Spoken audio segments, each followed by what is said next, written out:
नमस्कार, मी प्रतिमा शिंदे पुन्हा आज उपस्थित आहे तुमच्यासमोर एक महत्त्वाचा मुद्दा घेऊन। काल मी बारामतीहून येत होते।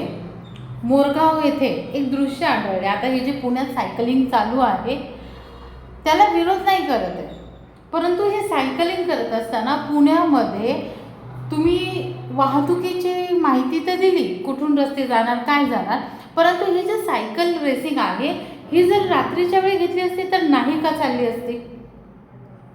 दुसरी गोष्ट अशी की बारामती पुढे जो मोरगाव आहे त्या ठिकाणी हे दृश्य पाहायला मिळते आपल्याला। ते मी तुम्हाला व्हिडिओ दाखवते, तो नीट पाहून घ्या।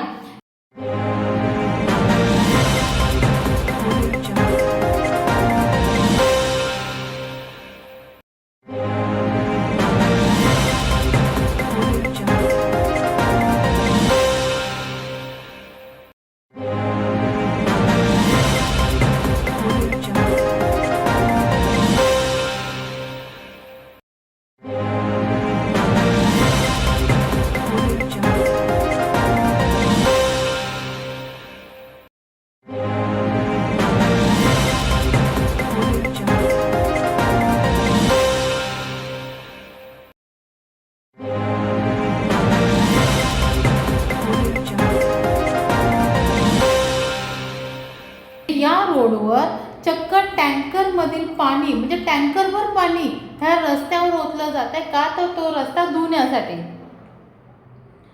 आणि ही जी शर्यत आहे सायकलची ही दुसऱ्या दिवशी म्हणजे आज दिनांक 22 दिवशी होणार आहे। तर मला एक कळत नाही, जिथे सर्व ठिकाणी कामं चालू आहेत, प्रदूषण होत आहे, सिमेंटचे पूर्ण असं डस्ट होते की आपल्याला बाहेर निघावंसं वाटत नाही। अशा सायकलिंग रेसिंगमुळे टँकरवर पाणी रस्त्यावर टँकरने रस्ता धुतला जातोय टँकरच्या पाण्याने, हे कितपत योग्य आहे। कारण बरेच खेडेगाव, बरीच घरं किंवा बऱ्याच अशा इमारती आहेत जिथे 2 वेळचं पाणी सोडलं जातं, बरोबर। पाणी हा प्रश्न सर्वात महत्त्वाचा आहे।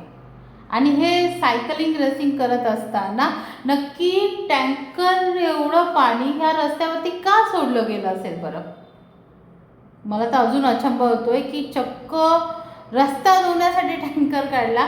अहो, एवढं पाणी जर एखाद्या स्लम एरियामध्ये गावामध्ये दानशूरपणा दाखवला असताना तर नक्कीच काहीतरी विचार केला असतं की हे चांगलं काम केलं जात आहे। परंतु मला अद्यापही कळालेलं नाही आहे की टँकरचं पाणी रस्ता धुण्यासाठी का वापरलं गेलं। मला हा प्रश्न आहे, तुम्हाला पण हा प्रश्न आहे का, असेल तर नक्की कळवा। धन्यवाद।